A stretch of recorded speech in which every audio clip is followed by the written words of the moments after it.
क्या है? That's good. Bronchial asthma characterized by hyper responsiveness of bronchial smooth muscles. यानी bronchial asthma में एटोपिसिटी देखने को मिलती है, पेशेंट एटोपिक हो जाता है ब्रोंकियल एस्थमा में, या it is characterised by bronchial asthma में hyper responsiveness of bronchial smooth muscle. Hyper responsiveness, वही एलर्जन नॉर्मल व्यक्ति में जा रहा है तो ज्यादा रिस्पॉन्स नहीं होता है स्मूथ मसल का, पर जो एटोपिक पेशेंट होते हैं, एटोपिक का मतलब जो आप कह सकते हो कि एटोपिक का मतलब है जो एलर्जी के प्रति सेंसिटिव होते हैं, हाइपर सेंसिटिविटी जिनमें डेवलप हो जाती है टाइप फर्स्ट की, है ना, उसको हम एटोपिक पर्सन या एटोपिसिटी बोलते हैं. एटोपिक पर्सन या एटोपिसिटी बोलते हैं. 10 को. तो अगर कोई पर्सन एटोपिक है यानी एटोपिसिटी है, तो वहां पर hyper responsiveness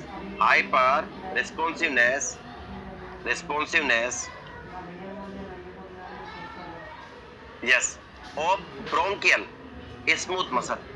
bronchial smooth muscles का हाइपर रिस्पॉन्सिवनेस देखने को मिलता है. बोलो यस और नो? यस. इसकी वजह से नैरोइंग ऑफ रेस्पिरेटरी ट्रैक्ट, इसकी वजह से नैरोइंग ऑफ, क्योंकि जब हाइपर रिस्पॉन्सिवनेस देखने को मिलेगा स्मूथ मसल का तो कंस्ट्रिक्शन होगा यानी नैरोइंग हो जाएगा, है ना, या फिर सीक्रेशन इकट्ठा हो सकता है.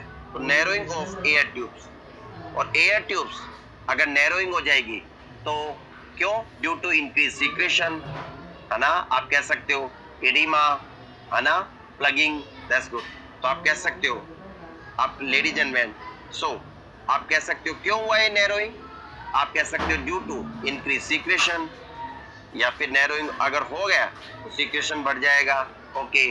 म्यूकल इडिमा हो सकता है, म्यूकोजल इडिमा, और साथ ही साथ आप कह सकते हो प्लगिंग यानी इकट्ठा हो जाएगा, रास्ते को ब्लॉक करेगा. और जो सिम्टम आएंगे एस्थमेटिक पेशेंट में, डिस्पनिया, वीजिंग एंड कफ, जो सिम्टम्स आएंगे, यस, जो सिम्टम्स आएंगे वो क्या क्या सिम्टम्स होंगे? आप कह सकते हो सिम्टम्स आएंगे डिस्पनिया, यस, डिस्पनिया देखने को मिलेगा, यस, सांस लेने में तकलीफ, विजेज देखने को मिल सकती है, विजेज देखने को मिल सकती है, कॉफ देखने को मिल सकता है. बोलो यस और नो? हाँ या ना? ये देखने को मिल सकता है. और इसके लिए जो रिस्पॉन्सिबल है वो आपकी मास्ट सेल, इसके लिए जो रिस्पॉन्सिबल है वो आपकी मास्ट सेल है. होता क्या है कि आप कह सकते हो कि अगर मैं पैथोफिजियोलॉजी पढ़ाने की कोशिश करूं या पढ़ाऊं आपको, तो mast cell responsible mast cell, और मास्ट सेल पे IgE आके बाइंड होती है. ये तो आप जानते हैं. एस्थमा के बारे में एक बात तो आप ये जानते हैं, कहीं पर लिख लेना. Asthma is example of type first hyper sensitivity, यानी जो एस्थमा है वो आपका टाइप फर्स्ट हाइपर सेंसिटिविटी का एग्जाम्पल, है ना, हाइपर सेंसिटिविटी टाइप फर्स्ट का एग्जाम्पल. और आप जानते हैं टाइप फर्स्ट हाइपर, आप कह सकते हो anaphylaxis, you can call it. तो एक तरीके से तो एनाफाइलेक्सिस भी इसी हाइपर सेंसिटिविटी में आती है. तो IgE मीडिएटेड होता है ना, IgE मीडिएटेड. तो ये IgE मीडिएटेड होता है. तो आप कह सकते हो, क्वेश्चन आपके कई बार एग्जाम में पूछा गया है कि जो एनाफाइलेक्सिस है, एनाफाइलेक्टिक शॉक है, वो it is mediated by IgG, IgM, IgE, IgA. यार answer should be IgE mediated. बोलो यस और नो? तो आप कह सकते हो कि हाइपर सेंसिटिविटी टाइप फर्स्ट का एग्जांपल है. बोलो यस और नो? ओके. और ये 2 क्वेश्चन है और IgE मीडिएटेड होता है. अब अगर एस्थमा पूछे तो भी IgE मीडिएटेड होता है. अगर एनाफाइलेक्सिस के बारे में आप जानते ही होंगे, एक तरीके से एलर्जी, है ना, कई बार मधुमक्खियां काट जाए या फिर आपका जो ततैया होता है वो काट जाए, तो आप कह सकते हो सूजन आ जाती है, स्वेलिंग, एडिमा, ब्रोंकोकंस्ट्रिक्शन, फेरिंजियल स्पार, वो आपको देखने को मिल सकता है. तो होता क्या है इसमें, बंदो और बांधो बगैर चलो, जो मास्ट सेल है इसके ऊपर IgE आके चिपकता है, यानी कोई भी एलर्जन है, एंटीजन है, तो वो स्टिमुलेट करेगा. कोई भी एलर्जन है या एंटीजन है, कोई भी एलर्जन है ना, पोलेंस हो सकती है या फिर कोई ड्रग्स भी हो सकता है, एलर्जन या एंटीजन। तो ये जब एलर्जन या एंटीजन बॉडी में जाता है तो ये स्टिमुलेट करता है आपके प्रोडक्शन को, यानी बी सेल्स को, जिसमें आईजीई का फॉर्मेशन ज्यादा होता है। समझ में आ रहा नहीं आ रहा? आईजीई का फॉर्मेशन ज्यादा होता है और आईजीई का प्रोडक्शन अगर बढ़ जाएगा, आईजीई का प्रोडक्शन यानी जब ये एलर्जन इसके जाके बाइंड होगा तो आईजीई का प्रोडक्शन ज्यादा होगा, यानी ये increase production of IgE, IgE का प्रोडक्शन बढ़ा देते हैं, इंक्रीज प्रोडक्शन ऑफ आईजीई और बी सेल्स के द्वारा, आप बी लिम्फोसाइट के द्वारा ऑफ आईजीई, और आईजीई का प्रोडक्शन बढ़ जाएगा बंदूर बांधो, तो आप कह सकते हो ये आपका आईजीई, यानी जैसे ये आईजीई के जाके यहाँ पर ये आईजीई मास सेल पे भी लगे रहते हैं और ये जाके बाइंड हो जाएगा आपका एलर्जी। बोलो यस और नो, आप कह सकते हो। That's good. तो लेडीज एंड मैन, यानी एंटी आईजीई एंटीबॉडी बनेगी, ये इसका नाम है, आप कह सकते हो anti IgE antibody, anti IgE antibody. That's good. So ladies and man, so आप कह सकते हो समोरादर भी है, आप कह सकते हो। तो इसके खिलाफ अगर हम आईजीई के खिलाफ एंटीबॉडी दे सकते हैं, यानी मोनोक्लोनल एंटीबॉडी ओमेलिजुमैब, यानी इसके खिलाफ, इसको रोकने के लिए, स्टिमुलेशन को रोकने के लिए हम ओमेलिजुमैब दे सकते हैं। ओमेलिजुमैब, बोलो यस और नो। मोनोक्लोन, मैब का मतलब मोनोक्लोनल एंटीबॉडी। ओके, सो मास्ट सेल का डिग्रेन्युलेशन होगा, यानी इस मास्ट सेल के अंदर आपके छोटे छोटे थैलियां पाई जाती है जिनके अंदर हिस्टामिन, सेरोटोनिन भरा रहता है, यानी ये छोटी छोटी थैलियां होती है, यानी वेसाइकल्स होती है जिनके अंदर हिस्टामिन, सेरोटोनिन वगैरह भरा रहते हैं, जो इन्फ्लामेटरी मीडिएटर होते हैं।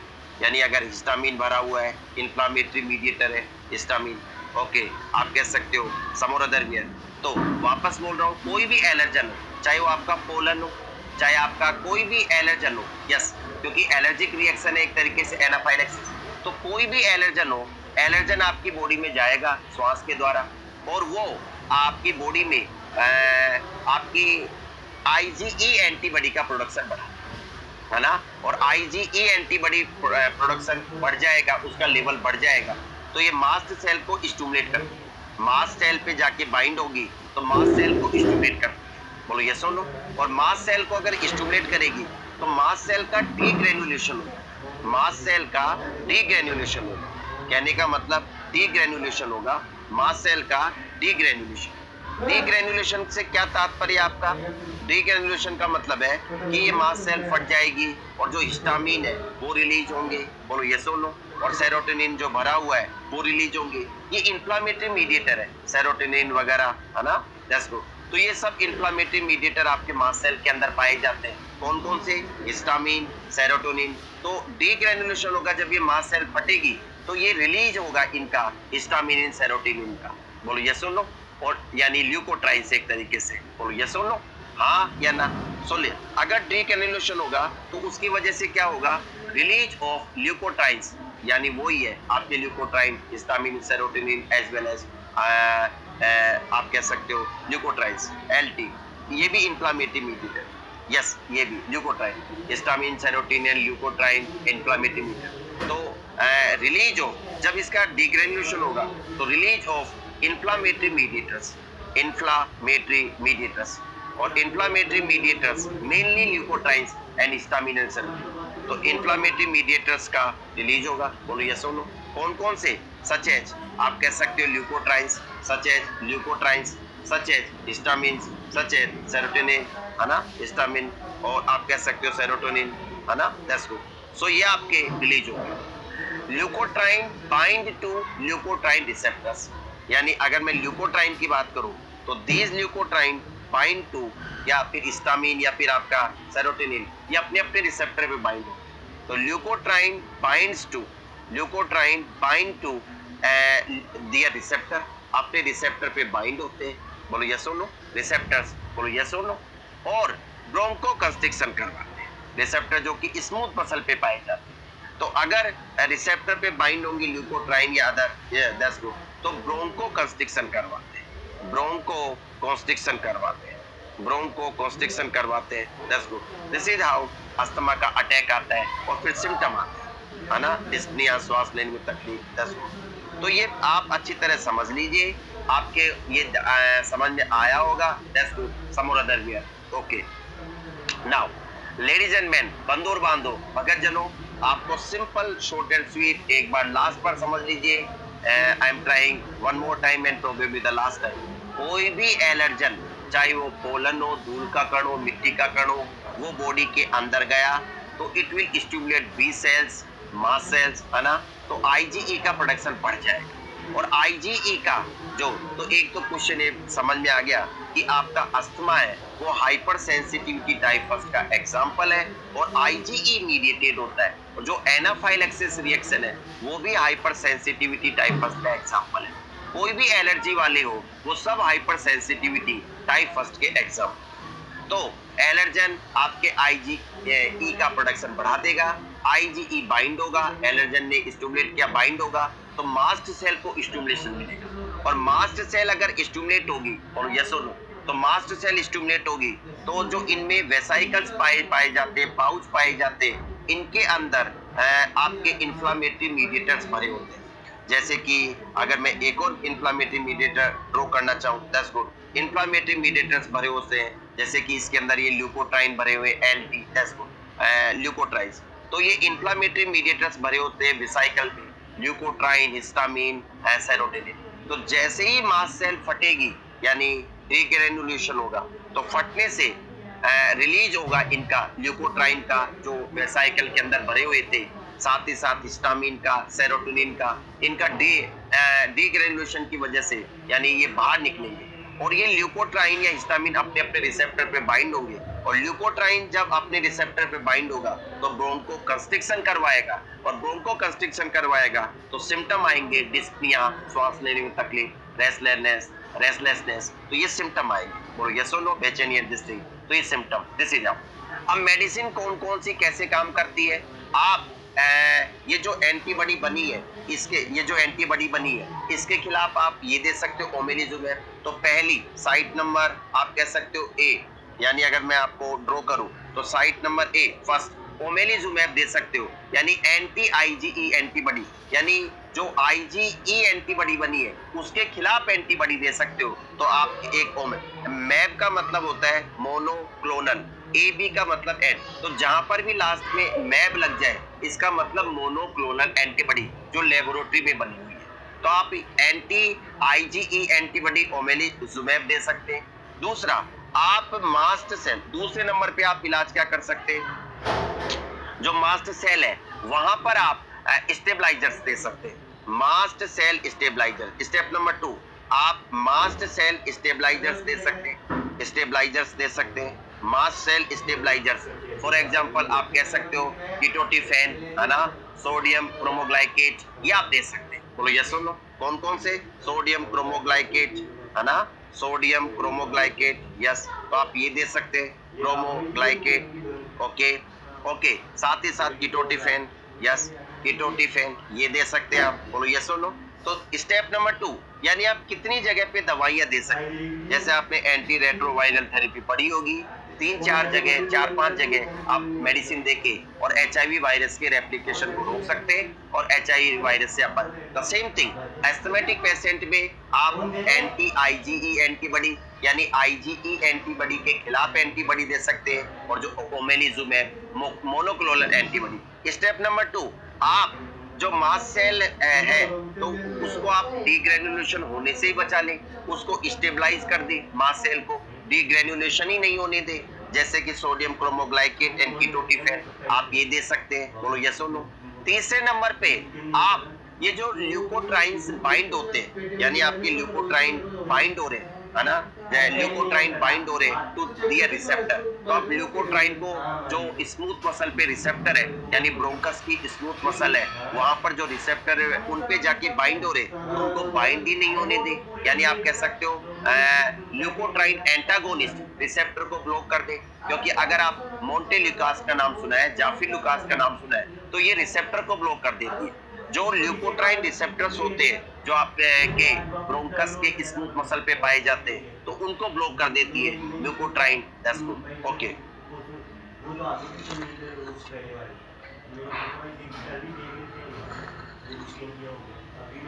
ल्यूकोट्राइन्स, तो आप तीसरी जगह पे बंदूर बांधो, तो तीसरे नंबर पे आप कहां इलाज कर सकते हैं? तो तीसरा एक्शन यानी आप क्या दे सकते हैं? ल्यूकोट्राइन एंटागोनिस्ट, यानी आप तीसरे नंबर पे दे सकते हैं leukotriene antagonist. Yes yes yes, leukotriene antagonist, LT antagonist, LT antagonist. और इसमें कौन कौन से एग्जांपल आते हैं? फॉर एग्जांपल मोंटेल्यूकास, ज़ेफिल्यूकास, है ना, ये इसके एग्जांपल है। बोलो यस और नो।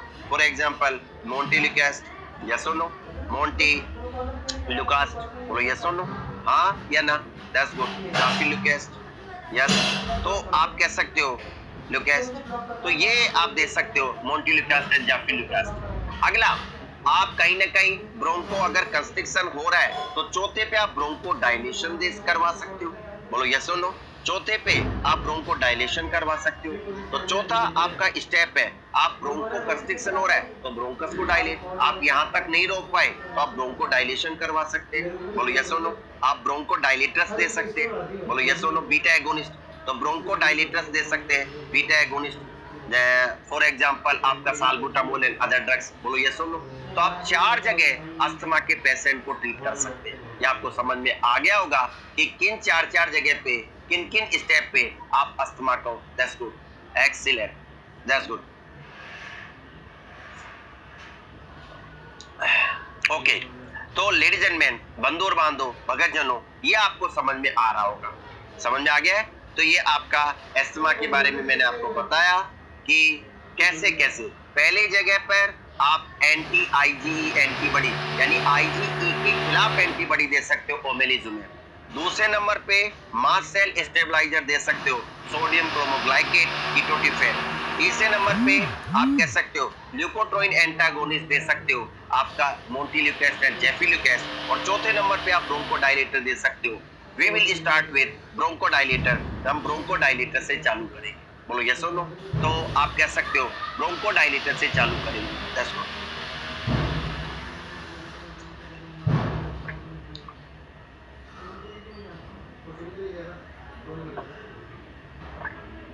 ओके, वेरी गुड, समझ में आ रहा है तो बहुत अच्छी बात है। तो हमारा पहला है, आप कह सकते हो we will start with bronchodilators. Bronchodilator से हम चालू करेंगे, ब्रोंकोडायलेटर्स, ब्रोंको यस डायलेटर्स। तो ब्रोंकोडायलेटर से हम चालू करेंगे, दैट्स गुड। और इसमें beta sympathomimetic drugs, beta agonist. तो ब्रोंकोडायलेटर में mainly beta agonist, mainly beta agonist, यानी आप कह सकते हो beta agonist, beta agonist, agonist, या you can call it sympathomimetic या मिमेटिक, आप जो भी बोलना चाहते हो। Yes, sympathomimetic, yes. तो सिंपैथोमिमेटिक्स, तो आप सिंपैथोमिमेटिक्स दे सकते हैं, यानी जो सिंपैथेटिक सिस्टम को स्टिमुलेट करते हैं। और कल ही मैंने आपको बताया था कि सिंपैथेटिक सिस्टम पे आप कह सकते हो 2 प्रकार के रिसेप्टर होते हैं, अल्फा ब्लड वेसल पे पाए जाते हैं, इनका ज्यादा यूज नहीं है। मेन जो रिसेप्टर होते हैं वो बीटा रिसेप्टर्स होते हैं। और मैंने आपको बताया था जो बीटा रिसेप्टर है वो भी 3 प्रकार के होते हैं, कल ही बताया था, beta 1, beta 2 and beta 3, that's good. और जो बीटा 1 है वो आपके हार्ट पे पाया जाता है। और जेजी सेल, आप कह सकते हो कि जो आपका किडनीज के अंदर जेजी एपरेटस का पार्ट है, JG cell, juxtaglomerular cells, वहां पाया जाता है जेजी एपरेटस। तो आपके हार्ट में पाया जाता है और जेजी एपरेटस या जेजी सेल्स में पाया जाता है, दैट्स गुड। बीटा 2 आपके ब्रोंकाई में पाया जाता है और ब्लड वेसल्स में और अदर ऑर्गन में, हर ऑर्गन्स की ब्लड वेसल में। तो ब्रोंकाई में, ब्रोंकस में एंड ब्लड वेसल्स में पाया जाता है। और बीटा 3 की अगर मैं बात करूं बंधु, तो आपके adipose tissue and other, that's good. ये मैंने आपको बताया। तो लेडीज एंड मैन, ये आपका कल ही मैंने आपको क्लियर करवाया था, सिंपैथेटिक सिस्टम, जिसका दूसरा नाम है एड्रेनर्जिक सिस्टम, है ना, एड्रेनर्जिक सिस्टम, एड्रेनर्जिक सिस्टम, है ना, आप कह सकते हो एड्रेनर्जिक सिस्टम, सिंपैथेटिक सिस्टम। और अल्फा और बीटा रिसेप्टर होते हैं, बीटा 1 हार्ट पर and, that's good. Okay, bronchi पे पाए जाते हैं बीटा 2 रिसेप्टर, दैट्स गुड।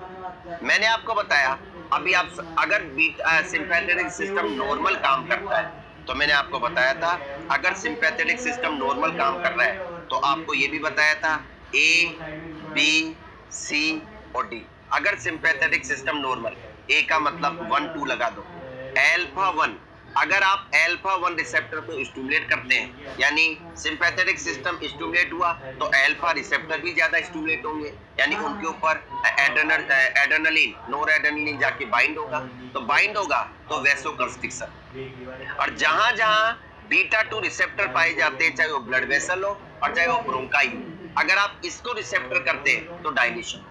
अगर ब्लड है तो ब्लड वेसल है तो ब्लड वेसल वेसोडाइलेशन, अगर ब्रोंकस पे है तो आपके ब्रोंकोडाइलेशन। मैंने आपको ABCD याद करने का तरीका बता दिया था, A, B, C और D और 1 और 2 लगा दो। यानी अगर आप सिंपैथेटिक सिस्टम को स्टिमुलेट करते हैं, बोलिए सुनो, यानी आपका सिंपैथेटिक सिस्टम स्टिमुलेट होता है तो वैसोकंस्ट्रिक्शन होगा, अल्फा 1 स्टिमुलेट होते है ना। और अगर बीटा 2 रिसेप्टर स्टिमुलेट होते हैं, तो अगर आपने बीटा 2 रिसेप्टर को स्टिमुलेट किया तो ब्लड वेसल या जहां जहां बीटा 2 रिसेप्टर पाए जाते हैं, मैंने बोला ना बीटा 2 रिसेप्टर ब्लड वेसल पे भी पाए जाते हैं, ब्रोंकस पे भी पाए जाते हैं, ब्रोंकाई पे भी, तो ब्लड वेसल का भी डायलेशन होगा और ब्रोंको डायलेशन होगा। दैट्स गुड, ये आपको याद आना चाहिए या होना समझ में आना चाहिए। तो अगर आप ब्रोंकोडाइलेटर बीटा एगोनिस्ट देते हैं, सिंपैथेटोमाइमेटिक, यानी आप बीटा रिसेप्टर को स्टिमुलेट करते हैं, तो आप कह सकते हो ब्रोंकोडाइलेशन होगा। यानी अगर आपने बीटा एगोनिस्ट दिया तो आप कह सकते हो स्टिमुलेट, आप कह सकते हो स्टिमुलेट या रिलैक्सेशन ऑफ स्मूथ मसल्स, है ना, smooth muscles of bronchi and blood vessel, smooth muscle of bronchi, यानी smooth muscles of bronchi, yes, smooth muscles of bronchi, bronchi की स्मूथ मसल को स्टिमुलेट मिलता है, तो ये सुनो स्मूथ मसल्स ऑफ ब्रोंकाई। और अगर ब्रोंकाई की स्मूथ मसल को स्टिमुलेशन मिलेगा, बंदो और बांधो बगैर जलो, तो आप कह सकते हो लेडीज एंड मैन, तो आपका ब्रोंकोडाइलेशन होगा, ब्रोंकोडाइलेशन, ये नॉर्मली है ना, आप कह सकते हो ब्रोंकोडाइलेशन। लेकिन अगर ये अपने आप आपके बीटा रिसेप्टर अगर नॉर्मली स्टिमुलेट हो रहे हैं, लेकिन अगर आप बाहर से मेडिसिन देते हैं, बोलो यस और नो, तो जैसे साल्बुटामोल, एल्बिट्यूरोल जिसे आप बोल सकते हो, that's good.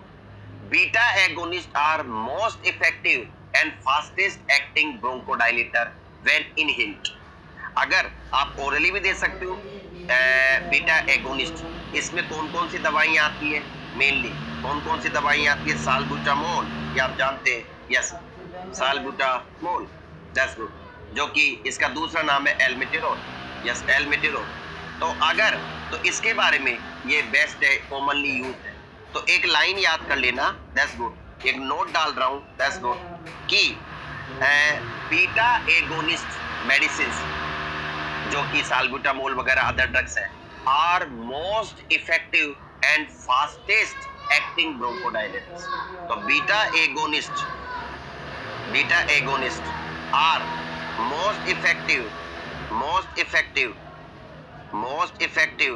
And fastest acting, है ना, fastest acting bronchodilators, yes, most effective and fastest acting bronchodilator when inhale. अगर आप इनहेलेशन देते हैं, पंप के द्वारा, नेबुलाइजर के द्वारा, है ना, आप इनहेलेशन करते हैं, व्हेन इनहेल, बोलो यस और नो, व्हेन इनहेल, अगर आप इनहेल करते हो, दैट्स गुड, है ना। अगर ओरली ले रहे हो तो इफेक्ट थोड़ा सा लेट आएगा, पर आप कह सकते हो कि अगर आप इनहेलेशन करते हैं तो फास्टेस्ट इफेक्ट आता है, बहुत जल्दी आता है, दैट्स गुड। बढ़ो आगे, लेडीज एंड मैन, साल्बुटामोल या एल्बिट्यूरोल के बारे में आपको क्या क्या पता होना चाहिए। तो पहला हमारा आप कह सकते हो साल्बुटामोल या एल्मेटेरोल, yes.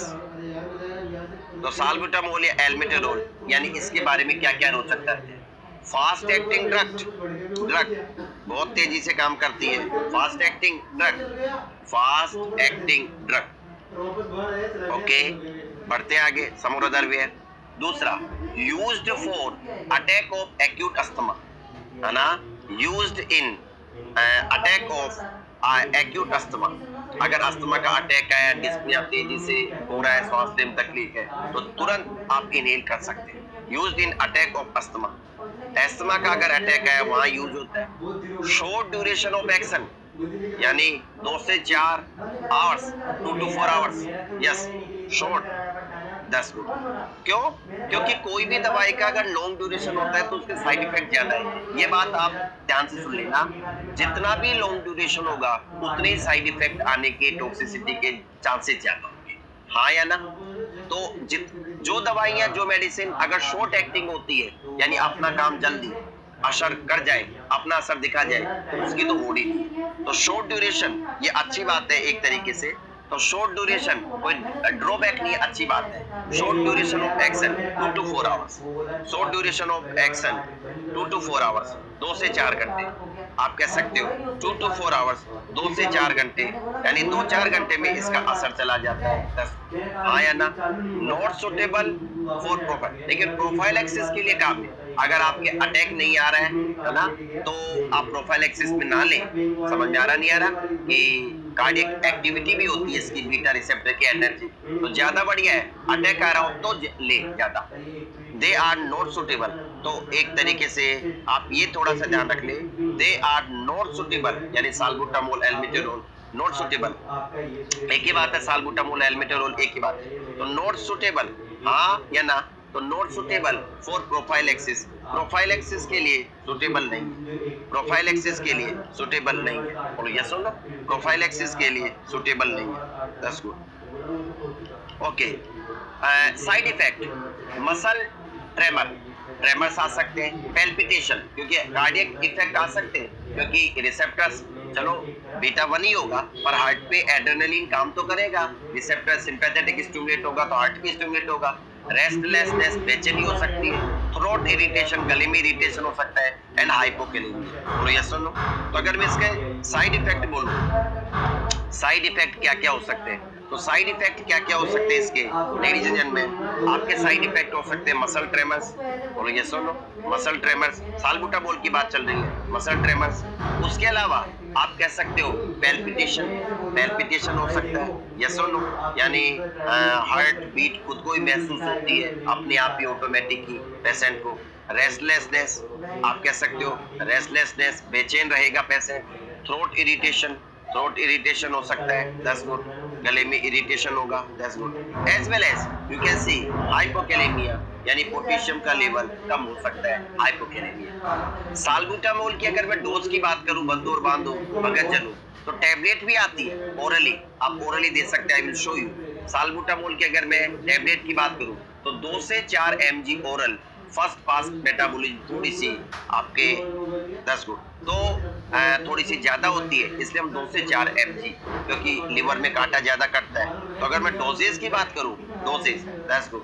So ladies and men, dosages, तो डोजेज आपको क्या याद रखनी है कि अगर आप ओरल देना चाहते हो, यानी ओरल देना चाहते हो, तो 2 to 4 mg ओरली, ओरली दे सकते हो आप, दैट्स गुड। बिकॉज जो फर्स्ट पास मेटाबॉलिज्म में जो लिवर से पास होगी उसमें थोड़ा कांटा ज्यादा कटता है, फर्स्ट पास मेटाबॉलिज्म। बोलो यस और नो? हाँ या ना? तो आप साल्बुटामोल को ओरली टैबलेट के रूप में दे सकते हो, आप आईएम या सबक्यूटेनियस इंजेक्शन भी दे सकते हो। लेकिन अगर आप आईएम, तो वहां पे लिवर में तो जाएगा नहीं, डायरेक्ट ब्लड में एब्जॉर्ब होगा, तो 0.25 to 0.5 mg, दैट मींस 250 से 500 mg, यानी डोज 1/8 से 1/10 ही रहेगी। अगर आप इंजेक्टेबल तो 1/10वां हिस्सा ही देना पड़ेगा। अगर आप इंजेक्टेबल देना चाहते हैं तो 250 से 500 mg आप दे सकते हैं। और अगर मैं बार बार बोल रहा हूँ इसको, अगर 10 गुड, इवन आप कह सकते हो माइक्रोग्राम, बल्कि मैं तो ये बोलूंगा 250 से 500 माइक्रोग्राम आप कह सकते हो, माइक्रोग्राम। तो माइक्रोग्राम, क्योंकि अगर इसको mg में चेंज करोगे तो mg तो और भी कम हो जाएगा, आप कह सकते हो समोरादर भी है कि ladies and man 0.25 to 0.5 yes mg। तो इसका डोज अगर आप इसको mg में चेंज करेंगे तो 0.25 to 0.5 mg, यस, ये आपका हो जाएगा, दैट्स गुड। आईएम भी दे सकते हैं एंड सबक्यूटेनियस भी दे सकते हैं, आईएम और सबक्यूटेनियस इंजेक्शन दे सकते हैं अगर आप इंजेक्शन देना चाहते हैं। लेकिन अगर आप इनहेलेशन में लेना चाहते हैं तो 0.1 to 0.2 mg अगर आप इनहेलेशन में लेना चाहते हैं, यानी अगर आप 0.1 to 0.2 और कम डोज कर दो, और कम कर दो, क्योंकि इनहेलेशन में तो डायरेक्ट रेस्पिरेटरी ट्रैक्ट में जाएगा mg, और अगर आप इसको माइक्रोग्राम में चेंज करोगे तो 100 से 200 माइक्रोग्राम आप कह सकते हो, अगर आप इनहेलेशन के द्वारा लेना चाहते हो।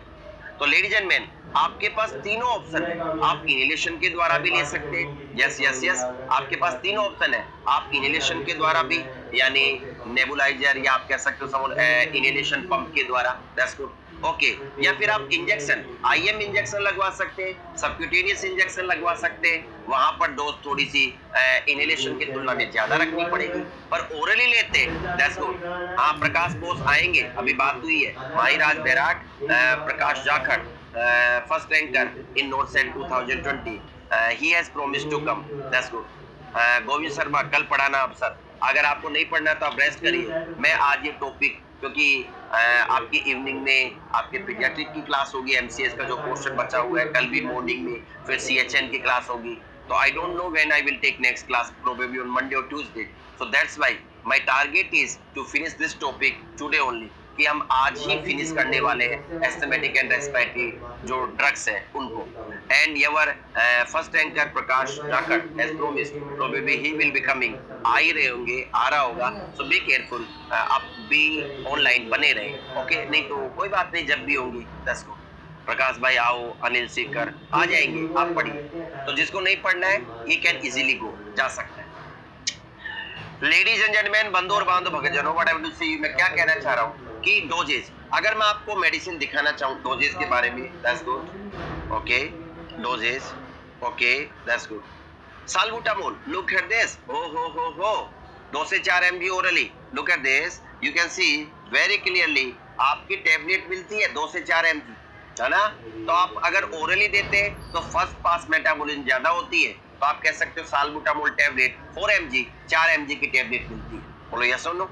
एस्थमा, ब्रोंकाइटिस, आप कह सकते हो अस्थमा के पेशेंट में साल्बुटामोल, इवन ब्रोंकाइटिस है अगर क्रोनिक, तो वहां पर भी हम दे सकते हैं, बोलो यस और no, that's good, that's good, ladies and men, बंधु और बांधव भक्तजनों, ओके, साल्बुटामोल इनहेलेशन, अगर आप इनहेलेशन में देते हैं तो 100 से 100 माइक्रोग्राम पर डोज, मैंने आपको इनहेलेशन में 100 से 200 माइक्रोग्राम बताया था, 0.1 to 0.2 mg, है ना, 0.1 to 0.2 mg बताया था, यानी 0.1 mg आप दे सकते हैं पर डोज इनहेलेशन में, मैंडेटरी है। Prevention and symptomatic treatment of asthma attack, अगर अस्थमा का अटैक आ रहा हो तो आप पे आप इनहेलेशन, दैट्स गुड, और जो कोड नंबर है इस मेडिसिन का 371 है, 371 नंबर की दवाई आप मंगा सकते हैं, दैट्स गुड, 370 साल्बुटामोल टेबलेट है और 371 इनहेलेशन। आगे देखिए साल्बुटामोल नेबुलाइजर, यस 5 mg पर ml, यस नेबुलाइजर में जो मिलाने के लिए वो भी आप कह सकते हो 5 mg पर ml, 1 ml सोल्यूशन आता है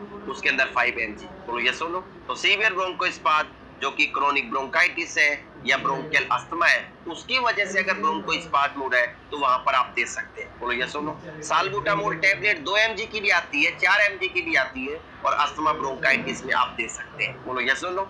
पर टेबलेट का असर थोड़ा लेट आएगा, इनहेलेशन का असर जल्दी आएगा, आप कह सकते हो, और अगर अटैक सीवियर है, एक साथ एक्यूट है, आप कह सकते हो अस्थमा का, तो उस कंडीशन में आप इनहेलेशन प्रिफर्ड की जाती है, और अगर अटैक थोड़ा कम सीवियर है आईएम दे सकते हो, और कम सीवियर है आप कह सकते हो, पर प्रोफाइलैक्सिस के लिए ना दे कि अस्थमा का अटैक आए, उससे रोकने के लिए। Always remember, beta agonist should not be administered to a patient या to a client suffering from asthma as a prophylaxis. ये prophylaxis के रूप में नहीं देना है, rather it should be given as a treatment के रूप में देना है, बोलो yes or no, that's good, okay, that's good. So ladies and men, मैंने बोला salbutamol nebuliser solution PP 5 mg पर ml, साल्बुटामोल टेबलेट 2 mg, तो आपके पास साल्बुटामोल के 4 ऑप्शन है पीएससी पर। साल्बुटामोल की 2 mg की टेबलेट अवेलेबल है पीएससी पर, साल्बुटामोल की 4 mg की टेबलेट अवेलेबल है, तो आपके पास पीएससी पर 4 ऑप्शन है। पहला 2 mg की टेबलेट है, ओरली देनी है, 4 mg की टेबलेट है, और मैंने 2 से 5 mg 2 से 4 mg डोज बताई थी ओरली, क्योंकि इसकी फर्स्ट पास मेटाबॉलिज्म ज्यादा होती है, लिवर की काटा ज्यादा करता है, that's good. So ladies and gentleman, salbutamol का इनहेलेशन भी आपके पास अवेलेबल है 0.1 और इंजेक्शन भी अगर है या नहीं है, नेबुलाइजर 5 mg पर ml, दैट्स गुड। तो ये साल्बुटामोल और सिरप भी अवेलेबल है, हो 2 mg पर 5 ml, 2 mg पर 5 ml, यानी अगर आप 5 ml सिरप पीते आप कह सकते हो तो 5 ml का मतलब आपको 2 mg मिल गया। लेकिन अगर आप 4 mg लेना चाहते हैं तो 10 ml पी लें, जैसा नो।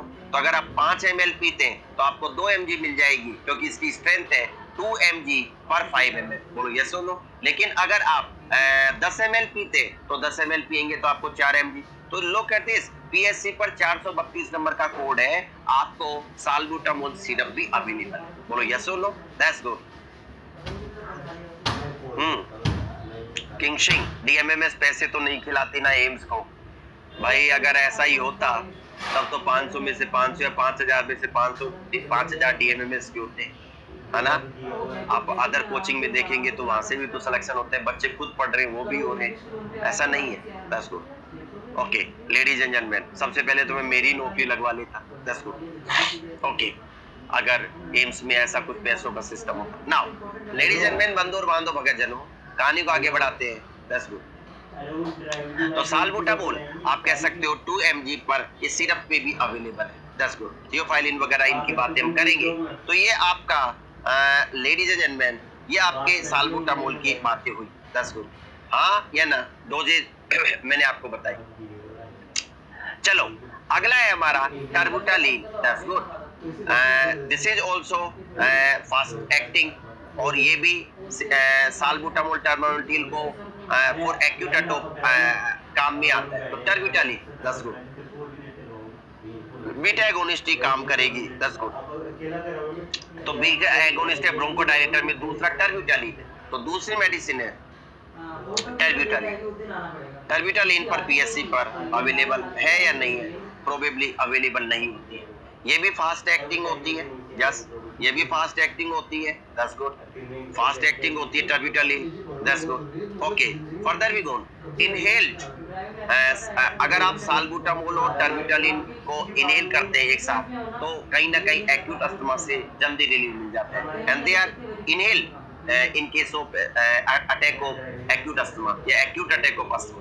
तो inhaled ladies and gentlemen, inhaled yes salbutamol, यानी साल्बुटामोल एंड आपका साल्बुटामोल भी beta agonist and this is also and terbutaline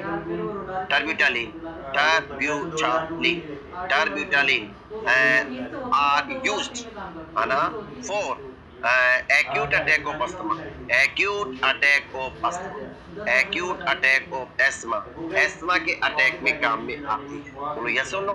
doses terbutaline की 5 mg ओरल, अगर मैं डोजेज की बात करूं बंधु और बांधव भगत जनों, तो डोजेज या डोज आप कह सकते हो 5 mg ओरल, 0.25 mg सबक्यूटेनियस दे सकते हैं, और 250 माइक्रोग्राम आप कह सकते हो यानी इनहेलेशन में दे सकते हो। तो अगर आप ओरल देना चाहते हो टर्बुटालिन तो अगेन 5 mg, क्योंकि वो भी 2 से 4 mg थी, ओके, और सबक्यूटेनियस 0.25 टू 0.5 था, यहाँ पर भी वही है। अगर आप सबक्यूटेनियसली देना चाहते हो इंजेक्टेबल फॉर्म में तो 0.25 mg दे सकते हो, यस माइक्रोग्राम में चेंज करोगे तो 250 माइक्रोग्राम। और अगर आप इनहेलेशन में देना चाहते हो इनहेलेशन रूट से, तो वहां पर आप कह सकते हो समोरादरवेयर 250 माइक्रोग्राम या 0.25 mg, यानी अगर 250 माइक्रोग्राम बोलो या 0.25 mg बोलो, एक ही बात है, that's good. So ladies and men, बंधु और बांधव, ये आपका समोरादरवेयर टर्बुटालिन के बारे में था, यस। तो साल्मेटेरोल अलग आती है, एल्मेटेरोल और साल्बुटामोल एक ही बात है, साल्मेटेरोल अलग है, बोलो यस और नो। साल्मेटेरोल लॉन्ग एक्टिंग है, आपकी जो साल्बुटामोल है वो शॉर्ट एक्टिंग है, जबकि साल्मेटेरोल तो तीसरी मेडिसिन है, आप कह सकते हो साल्मेटेरोल तीसरी मेडिसिन है आपकी ब्रोंकोडायलेटर में बीटा एगोनिस्ट पे साल्मेटेरोल, यस और नो। साल्मेट्रोल, यस। और साल्मेट्रोल आपकी जो है देखो पहली हो गई साल्बुटामोल, जिसको एल्मेटेरोल बोल सकते हैं, तो हमने पहली साल्मेटेरोल साल्बुटामोल या एल्मेटेरोल। दूसरी हमने टर्बुटालिन पढ़ी, डोजेज ऑलमोस्ट सिमिलर है, यानी ओरली दोगे तो 5 mg, और अगर सबक्यूटेनियस तो 0.25 mg 250 माइक्रोग्राम। और अगर आप इनहेलेशन देते हैं तो भी 0.25। That's good. Okay, that's good. Common crate inhalation तो सीएससी पर होते हैं, पीएससी पर नहीं अवेलेबल है। अरे पंप तो मंगवा ही सकते हो, है ना? That's good, that's good. और इनहेलेशन आपके पास पीएससी पर लिस्ट है, आप अधिकार से मंगवा सकते हैं। अगर मेडिसिन की इनहेलेशन फॉर्म आप पीएससी पर मंगवा सकते हैं अधिकार, मैं लिस्ट पीएससी वाली बता रहा हूँ बच्चा, अवेलेबल होते हैं, और पंप आप बाहर से मंगवा लें। That's good. तो ये किसी ने लिखा है कॉमन क्रेट, that's good. Inhalation to CSC पर होते हैं, पीएससी पर है, जो भी लिस्ट बता रहा हूँ पीएससी पर है, आप मंगवा सकते हैं। ये अलग बात है दे या नहीं दे आपको, पर अधिकार के तहत आप मंगवा सकते हैं। That's good. हाँ, कितना बच रहा है सर वो तो बता दो। ये तो मुझको खुद को भी पता नहीं कितना बच रहा है, पर 12:30 तक तो लगेंगे ही लगेंगे। तो अगर किसी को जाना है that's good. So I am also qualified sir from DMMS। बहुत अच्छी बात है, किंग सिंह क्वालिफाइड है, अच्छी बात है। घर वालों का और आपका खुद का नाम रोशन किया है, अच्छी बात है आपके लिए। That's good. Okay, sub centre पर भी पीएससी तो होगी। हाँ, ये प्रेरणा कोचर कुछ है अवेलेबल है सर, वो तो बता दिया। That's good. अवेलेबल है सर, सब सेंटर पर भी पीएससी तो होगी, पता नहीं क्या लिखना है। That's good. Okay, king Singh मैंने कितने रुपए दिए सेलेक्ट होने के लिए? ओम प्रकाश चौधरी। चलो छोड़ो, तुम फालतू आदमियों से बात नहीं करनी चाहिए। That's good. ओम प्रकाश चौधरी, भगवान करे तुम जिंदगी भर यूं ही फालतू बातें करते रहो, कभी आपको काम की चीज मिले ही नहीं। ये मेरा आशीर्वाद है तुम्हारे।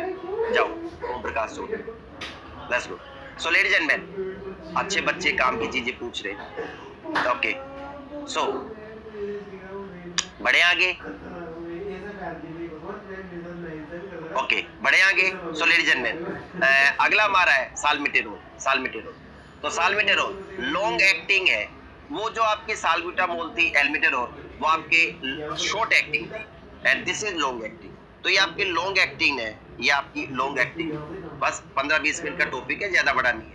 तो लॉन्ग एक्टिंग है, बोलो यस और नो? लो, इसीलिए तो मैंने फार्मा की क्लास अगर मैं सुबह लेता हूँ तो 3 घंटे की जगह आपके 2 घंटे कर दिए। आई नो, अगर आपको 3 घंटे फार्मा, 4 घंटे फार्मा एक साथ मिल जाए तो आपके खुद के एनेस्थेसिया का असर आ जाता है, आपके खुद के डायरिया का असर आ जाता है, कॉन्स्टिपेशन का असर आ जाता है, सारे असर आने लग जाते हैं। तो long acting maintenance therapy, yes और नो? एनेस्थेसिया का असर का मतलब ज्यादा पढ़ लो तो सो जाओगे। फार्मा अगर मैं 3-4 घंटे ले लूँ, या एनी टीचर, है ना? या हो सकता है आपके डायरिया, बहुत सारे कॉन्स्टिपेशन का क्रैम्प आते रहेंगे। That's good. तो long acting, okay, and it is a maintenance therapy, है ना? ये एक्यूट सिम्टम के लिए नहीं है, नॉट फॉर एक्यूट सिम्टम। अगर एक्यूट अटैक आ रहा है तो साल्बुटामोल शॉर्ट एक्टिंग काम मिलेगी, है ना? पर अगर एक्यूट आपका अटैक नहीं आ रहा है, आपको मेंटेन करना है कि आप कह सकते हो कि अटैक ना आए और मेंटेन रहे। एक्यूट अटैक आ रहा है तब तो शॉर्ट एक्टिंग साल्बुटामोल लेनी है। तो नॉट फॉर एक्यूट अटैक या एक्यूट सिम्टम, कि अगर एक्यूट सिम्टम है वहां पे काम में नहीं आता है। नॉट फॉर एक्यूट सिम्टम्स के लिए नहीं है, rather for it is used as maintenance therapy। Maintenance therapy में काम में लेते हैं। अटैक से निजात दिला दी साल्बुटामोल ने। अब अगर मेंटेनेंस करना चाहते हो कि अटैक ना आए हम तरीके से, तो उसके लिए हम साल्मिटेरोल दे सकते हैं। तो यूज्ड एज मेंटेनेंस थेरेपी में यूज करते हैं इसको। That's good. Used as maintenance therapy, ताकि आप कह सकते हो अटैक ना आए, मेंटेनेंस थेरेपी। यस। अगला फॉर्मेटेरोल और होता है, वो भी लॉन्ग एक्टिंग है। फास्टर ऑनसेट है, एक्शन थोड़ा जल्दी आता है पर लॉन्ग सेट है ना? And used for prophylaxis and also in acute asthma. तो अगला है साल्मिटेरोल के बाद एक और ब्रोंकोडायलेटर या बीटा एगोनिस्ट है आपका फॉर्मेटेरोल। यस और नो? तो आप कह सकते हो अगला है फॉर्मेटेरोल। यस। तो फॉर्मेटेरोल एक और है, समोरादरबियर, ये भी लॉन्ग एक्टिंग है, ये भी आपका लॉन्ग एक्टिंग है। बोलो यस और नो? लॉन्ग एक्टिंग है। That's good. हाँ या ना? फास्टर ऑनसेट, जल्दी इसका असर आ जाता है। फास्टर ऑनसेट, जल्दी असर आ जाता है।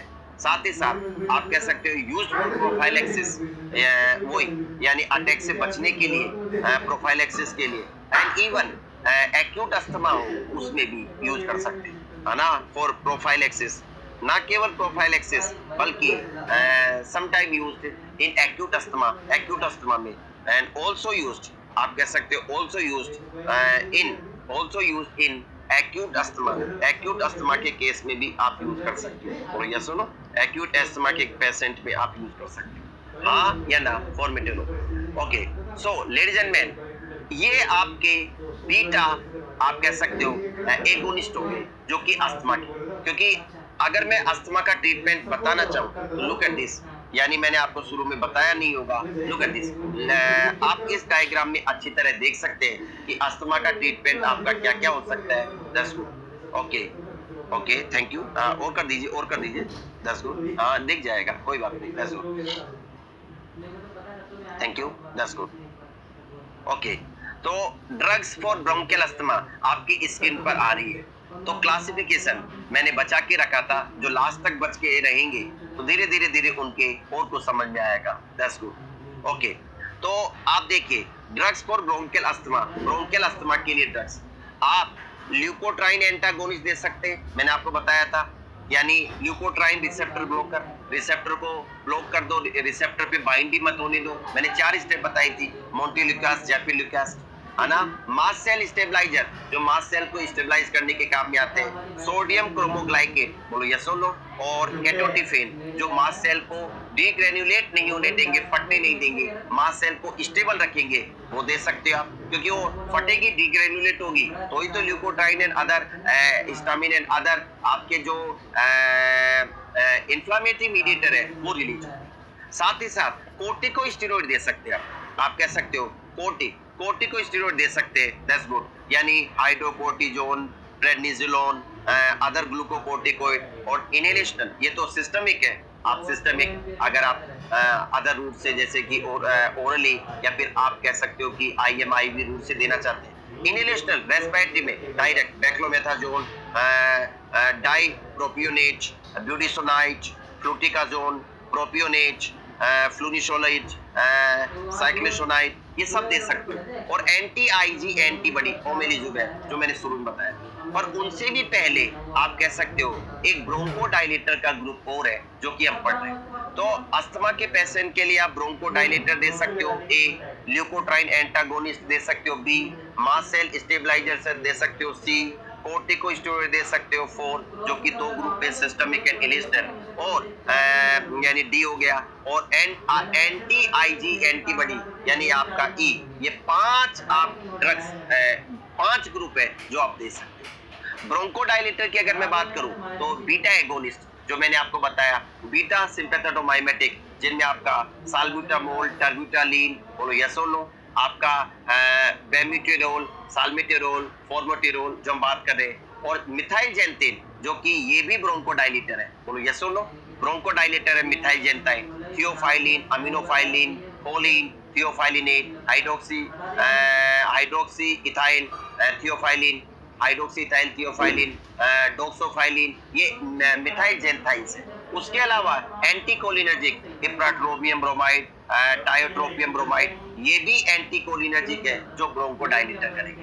तो आपको ये ब्रोंकोडाइलेटर का टॉपिक चल रहा है, और ब्रोंकोडाइलेटर में हमने केवल बीटा 2 सिंपैथेटोमाइमेटिक टॉपिक पूरा किया, यानी हमने केवल ये वाला बीटा 2 सिंपैथेटिक माइमेटिक टॉपिक पूरा किया है। अब हम मिथाइलजेंथाइन्स पढ़ेंगे, मिथाइलजेंथाइन, दैट्स गुड, ये भी ब्रोंकोडाइलेटर ही होते हैं। तो अगला हमारा टॉपिक है बंधु और बांधो भगतजनों, आप कह सकते हो कि बीटा 2 सिंपैथेटोमाइमेटिक पूरा किया है। अगला हमारा टॉपिक है मिथाइलजेंथाइन्स, बोलो यस और नो, यानी ब्रोंकोडाइलेटर, यस यस यस, यानी ब्रोंकोडाइलेटर्स, और ब्रोंकोडाइलेटर में आपका बीटा 2 एगोनिस्ट जो हम पढ़ चुके हैं, यस।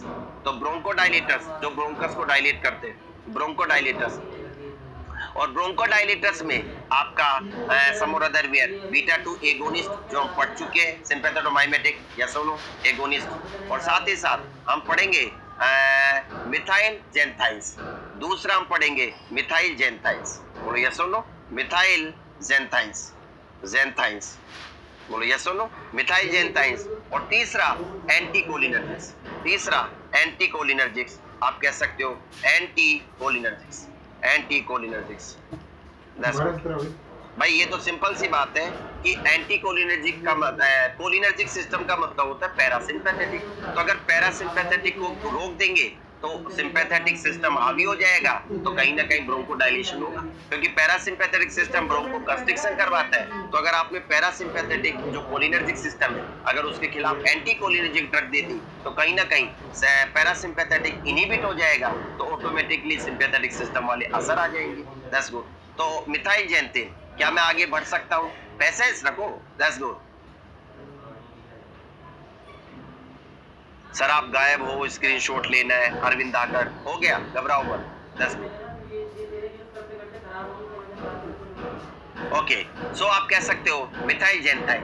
तो हम इसकी बात कर रहे थे, हमारा टॉपिक है मिथाइल जैंथाइन। और मिथाइल जैंथेन में कौन कौन सी, मिथाइल जैंथाइन्स में आपकी कौन कौन सी आती है? Theophylline, caffeine, theobromine, aminophylline, choline, theophylline, है ना? आप कह सकते हो कोलिन थियोफाइलिनेट।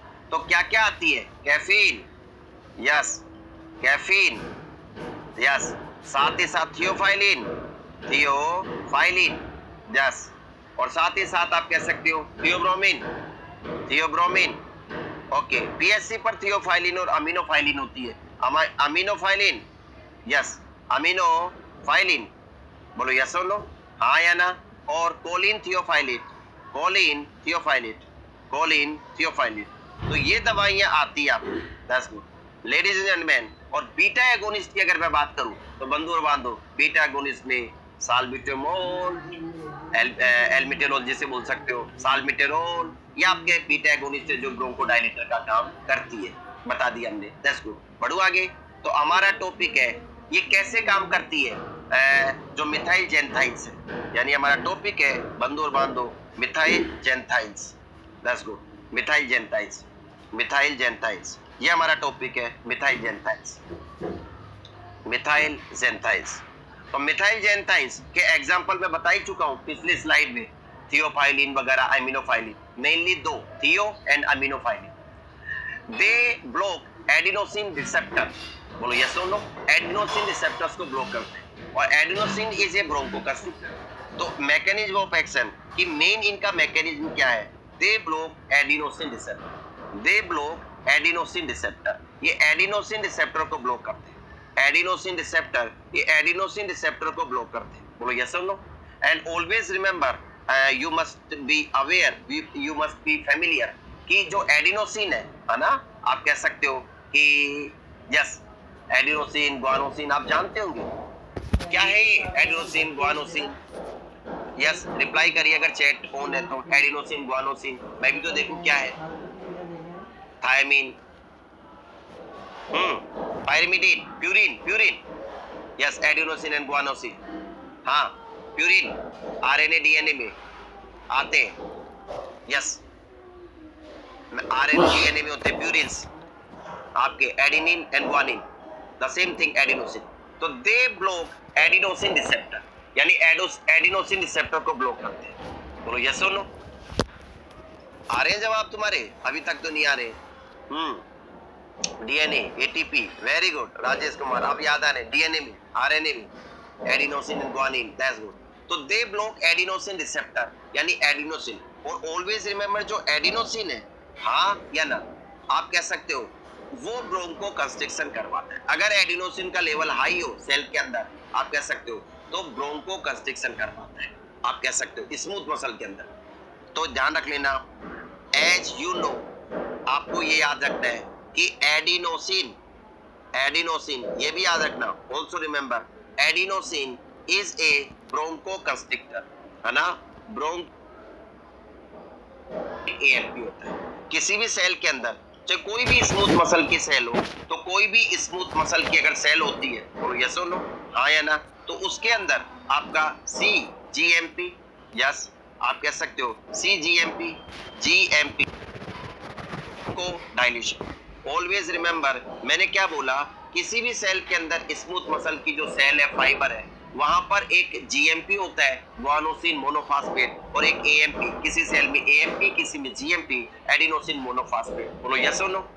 और ये एक एंजाइम है, फॉस्फोडाइएस्टेज, बोलो यस और नो। तो फोस्फोडाइएस्टरेज की मदद से it convert into GMP guanosine monophosphate. बोलो यस और नो, यानी ग्वानोसिन मोनोफॉस्फेट पे कन्वर्ट होता है, हाँ या ना? शानदार, जबरदस्त, जिंदाबाद, दैट्स गुड। तो ये आपके जो मिथाइल जेंथाइन है, थियोफाइलिन, अमीनोफाइलिन, तो ये क्या करते हैं? दे ब्लॉक दिस एंजाइम फोस्फोडाइएस्टरेज, यानी आप कह सकते हो ब्लॉक, आप कह सकते हो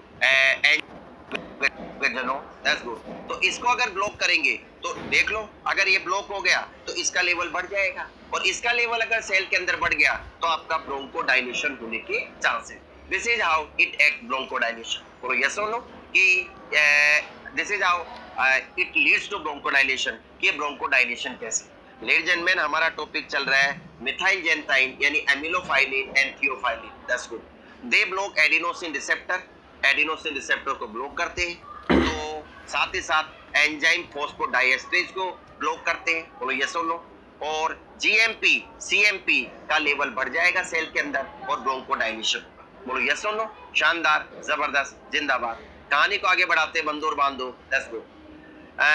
these drugs are CNS stimulant drugs, CNS को स्टिमुलेट करती है और can lead to toxicity, yes, जैसे ट्रेमर, डिलीरियम, आपके convulsions, arrhythmias, death, that's good. तो एक बात याद रख लेना इनके बारे में कि मिथाइल जेंथाइन्स है, amino and theophylline, that's good. तो दीज ड्रग्स, बोलो यस और no, they are CNS stimulant, बोलो यस और नो।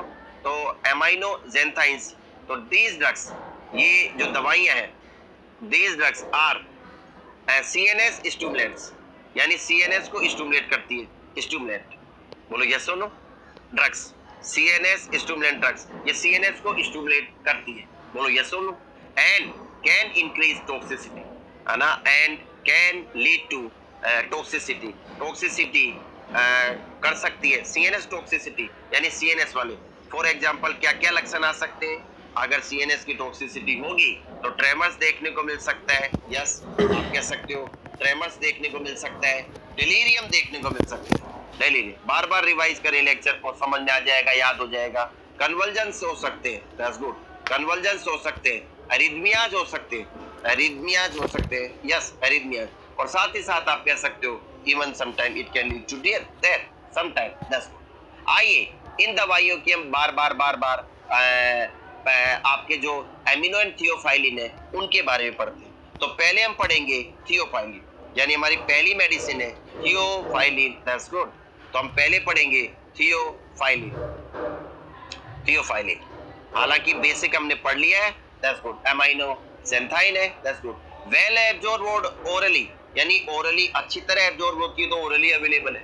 वेल एब्जॉर्ब्ड ओरली, यानी थियोफाइलिन ओरली अच्छी तरह एब्जॉर्ब होती है, दैट्स गुड, पहली बात।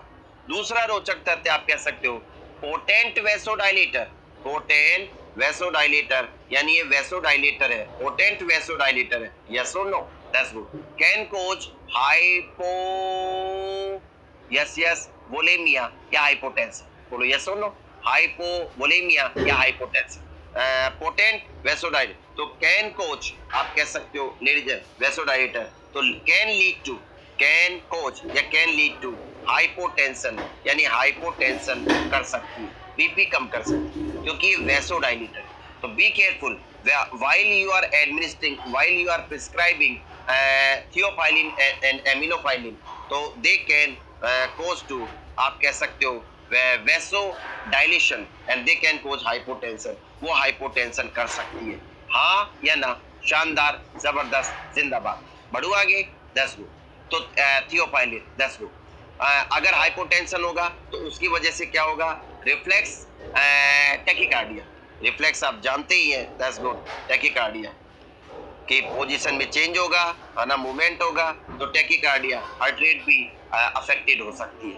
अगला crosses placenta and secreted in milk, तो अगला इसका पॉइंट है थियोफाइलिन के बारे में, it can cross the placenta, can cross the placenta, यानी प्लेसेंटल बैरियर को cross the placental barrier, placental barrier को क्रॉस कर सकती है, प्लेसेंटल बैरियर को क्रॉस कर सकती है, और आप कह सकते हो and secreted in milk, and secreted in milk, और मिल्क में भी हो सकती है। तो ध्यान से सुन लेना, कि अगर औरत लैक्टेटिंग है तो वहाँ पे थोड़ा need to be very carefully. अगर अस्थमेटिक पेशेंट है, लैक्टेटिंग है, तो वहाँ पर थियोफाइलिन को अवॉइड करें। That's okay. हाँ, okay. Narrow margin of safety, अगला narrow has, narrow margin of safety, यानी दैट्स गुड, थोड़ी डेंजरस ड्रग है, be careful. Narrow margin, that's good, खतरनाक है तो सेफ्टी का मार्जिन थोड़ा सा कम है। That's good. थेरेप्यूटिक रेंज थोड़ी सी नैरो है, नैरो मार्जिन ऑफ सेफ्टी। जो थेरेप्यूटिक रेंज है वो बहुत कम है, 10 से 20 माइक्रोग्राम पर एमएल। 10 से कम में असर नहीं आएगा और 20 से ज्यादा होते ही टॉक्सिसिटी या एडवर्स इफेक्ट आने लगेगा। तो जो इसकी थेरेप्यूटिक रेंज है थियोफाइलिन की, थेरेप्यूटिक रेंज वो आपकी थेरेप्यूटिक रेंज है, थेरेप्यूटिक रेंज है वो आपकी 10 से 20 माइक्रोग्राम है, 10 to 20 माइक्रोग्राम आप कह सकते हो per ML. 10 to 20 microgram per ML आपका ये therapeutic range. That's good. Okay, adverse effect GIT, CNS, CVS effect आएंगे, है ना। तो अगर मैं एडवर्स इफेक्ट की बात करूं, बंदो और बांधो कि इसके साइड इफेक्ट, ड्रॉबैक क्या क्या है थियोफाइलिन, तो पहला आप कह सकते हो जीआईटी, यस यस यस, आप कह सकते हो पहला जीआईटी, सीएनएस, सीवीएस इफेक्ट आ सकते हैं, बोलो यस और नो। तो GIT, okay, CNS, CVS effect आ सकते हैं। ओके, फर्दर भी कौन आगे हम बात करते हैं, जैसे कि हेडेक हो सकता है, बोलो यस और नो। हेडेक हो सकता है, यस। आप कह सकते हो यस, नर्वसनेस हो सकती है ना, नर्वसनेस हो सकती है। नोजिया अर्ली सिम्टम है, बोलो यस और नो। That's good. तो ड्राउजीनेस हो सकती है, नर्वसनेस हो सकती है, नोजिया हो सकता है, नोजिया, है ना, नर्वसनेस, दैट्स गुड, नर्वसनेस ये हो सकता है। और ये दीज आर अर्ली सिम्टम, ये शुरुआत में देखने को मिलते हैं। That's good, symptoms. कहानी को आगे बढ़ाते बंदो और बांधो भगत जन। Theophylline has got irritant property, यानी ये इरिटेंट प्रॉपर्टी है, इरिटेशन करती है। दैट्स गुड, यानी आपको गैस्ट्रिक पेन करवा सकती है अगर ओरल देते हैं तो। अगर रेक्टल देते हैं तो कहीं ना कहीं इंटेस्टाइन में इरिटेशन हो सकता है, पेन हो। तो इरिटेंट प्रॉपर्टी, बोलो यस और no. Irritant property, that's good, यानी अगर आप ओरल देते हो, फॉर एग्जांपल अगर आप ओरल देते, ओरल एडमिनिस्ट्रेशन करते हैं थियोफाइलिन का, तो गैस्ट्रिक पेन हो सकता है, दैट्स गुड, है ना, गैस्ट्रिक पेन हो सकता है, दैट्स गुड। अगर आप सपोजिटरी देते हैं, है ना, पर रेक्टल सपोजिटरी, यस और नो।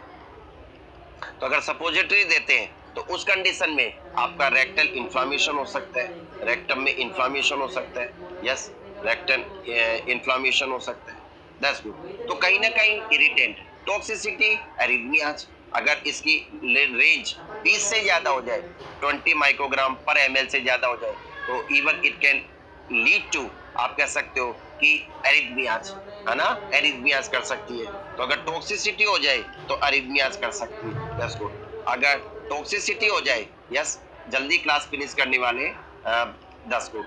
सो टॉक्सिसिटी हो जाए तो एरिथमियाज, यस, आप कह सकते हो एरिथमियाज, आप कह सकते हो एरिथमियाज कर सकते हैं, बोलो यस और नो। एरिथमियाज कर सकते हैं। जो थियोफाइलिन की डोज है वो आपका ओरल, दैट्स गुड। थियोफाइलिन की जो डोज है, yes yes yes, orally 100 to 300 mg TDS, यानी अगर मैं डोजेस की बात करूं थियोफाइलिन की, दैट्स गुड, तो डोज जो थियोफाइलिन की होगी वो 100 to, आप कह सकते हो 300 mg orally TDS, of course TDS, दिन में 3 बार ओरली, बोलो यस और नो। ओरली आप दे सकते हैं, दैट्स गुड, पर ओरल, दैट्स गुड। जबकि अमाइनोफाइलिन हम पढ़ेंगे, दैट्स गुड। ओके, अमाइनोफाइलिन, तो ये आपका थियोफाइलिन के बारे में हो गया, बोलो यस और नो, हाँ या ना। एमाइनोफाइलिन, इसके बारे में अगली मेडिसिन आपकी अमाइनोफाइलिन, दैट्स गुड। तो उसकी जो डोज बस सेम ही है, वही, ज्यादा अंतर थियोफाइलिन और अमाइनोफाइलिन में होता नहीं है, that's good. Slow IV infusion किया जाता है ना, स्लो आईवी इन्फ्यूजन, यानी इसको आईवी इन्फ्यूजन, धीरे धीरे धीरे धीरे स्लो, और आप कह सकते हो दैट्स गुड, हाँ या ना। और इसके यूजेज ब्रोंकियल अस्थमा में, अगर मैं यूजेज बोलूं तो अमाइनोफाइलिन के यूजेज ब्रोंकियल अस्थमा में, यस, ब्रोंकियल अस्थमा में, यस, आप कह सकते हो। साथ ही साथ आप कह सकते हो बंधु और बांधो भगत जनू, एपनिया इन प्रीमेच्योर इन्फेंट, अगर प्रीमेच्योर इन्फेंट है और प्रीमेच्योर इन्फेंट में एपनिया है ना, वहां पर भी आप दे सकते हो। प्रीमेच्योर इन्फेंट में अगर एपनिया है तो वहां पे भी दे सकते हो। और यस और no, reduce frequency and duration of apnoea, क्योंकि वहां पर अगर आप देंगे प्रीमेच्योर इन्फेंट में अगर एपनिया श्वास ले, यानी आप कह सकते हो श्वास नहीं ले रहा है ना, रेस्पिरेटरी रेट कम है, आप कह सकते हो, तो उस कंडीशन में ये reduces frequency and duration of apnoea. यानी एपनिया क्या है, अगर लगातार 15-20 सेकंड तक बच्चा श्वास ले ही नहीं रहा है, उससे ज्यादा, दैट इज आप कह सकते हो ट्रांजिएंट सीजेशन ऑफ रेस्पिरेशन। अगर रेस्पिरेशन का कुछ देर के लिए सीजेशन हो जाए, यानी 20 सेकंड 15 सेकंड इवन मोर, तो दैट इज एपनिया। तो वहां पर फ्रीक्वेंसी और ड्यूरेशन कम कर देता है। बोलो यस और no.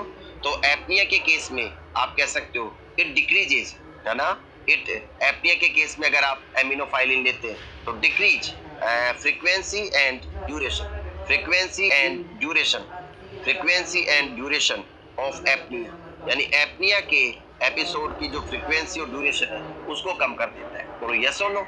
Okay ladies and men, अगर मैं आपको दिखाना चाहूँ कि पीएससी पर क्या अवेलेबल है, तो आप देखिए थियोफाइलिन हम पढ़ रहे थे, लुक एट दिस, यहाँ पर आप देखिए थियोफाइलिन और theophylline and etofylline, that's good, injection आप देखिए 50 mg 50.6 mg और इटोफाइलिन 169 mg, आप कह सकते हो एस्थमा में और ब्रोंकाइटिस में दे सकते हैं, मैंडेटरी है। थियोफाइलिन जो कि मिथाइल जेंथाइन है, थियोफाइलिन ही ज्यादा है अमीनोफाइलिन की तुलना में। थियोफाइलिन और इटोफाइलिन आप कह सकते हो कि 23 mg है थियोफाइलिन और इटोफाइलिन 77 mg। डोजेज में आपको बता ही चुका हूँ, 100 से 300 mg आप दे सकते हैं दिन में 3 बार। और यहाँ पर 50 mg पर साथ में इटोफाइलिन भी तो मिला दिया, तो कहीं ना कहीं साथ ही साथ theophylline tablet 400 mg, that's good, 100 से 300 तो 400 भी देनी पड़ जाती है कई बार, 400 mg control release theophylline prolong release tablet, यानी ज्यादा देर तक चलेगी 400 mg, तो 400 mg की टेबलेट भी अवेलेबल।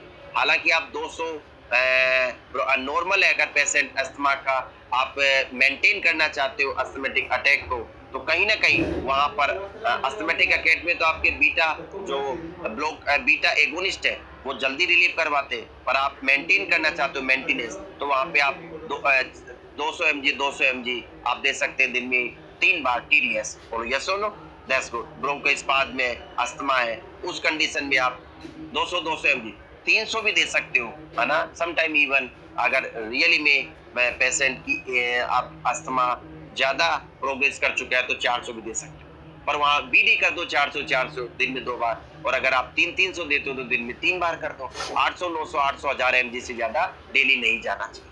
बोलो यस और नो। और क्या क्या अवेलेबल है आपके, एमाइनोफाइलिन भी अवेलेबल है, एमाइनोफाइलिन भी अवेलेबल है, that's good.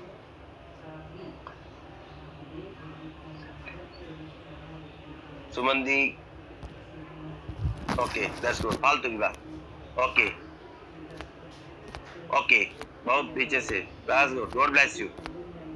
Okay ladies and men, so aminophylline जो आप कह सकते हो 25 mg पर ml, है ना, 25 mg पर ml, 25 mg पर ml आपका इंजेक्शन अवेलेबल है, दैट्स गुड। स्टेरॉइड वगैरह की हम कल बात करेंगे या कभी भी लेक्चर होगा, दैट्स गुड। अस्थमा और ब्रोंकाइटिस में देते हैं, मैंडेटरी अमाइनोफाइलिन, दैट्स गुड। सो ये आपको मैंने अमाइनोफाइलिन और थियोफाइलिन के बारे में बताया। अभी भी टॉपिक थोड़ा सा बच गया है, we will continue this topic in our next lectures, है ना। ये चैनल को सब्सक्राइब कर लेना, अगर नए आप आए हो इस चैनल पे बेल आइकन दबा देना ताकि इन नोटिफिकेशन आता रहे। आज शाम को आपकी क्लास होगी पीडियाट्रिक MCH, जो भी थोड़ा पोर्शन बचा हुआ, इवन टुमारो ऑल्सो, और कल से संभावित है कि आपकी CHN की क्लास हो। फिलहाल विद माय फेवरेट डायलॉग, शनै पंथा शनै कंथा शनै पर्वतलांगम शनै विद्या शनै वित्तम पंचेतानि।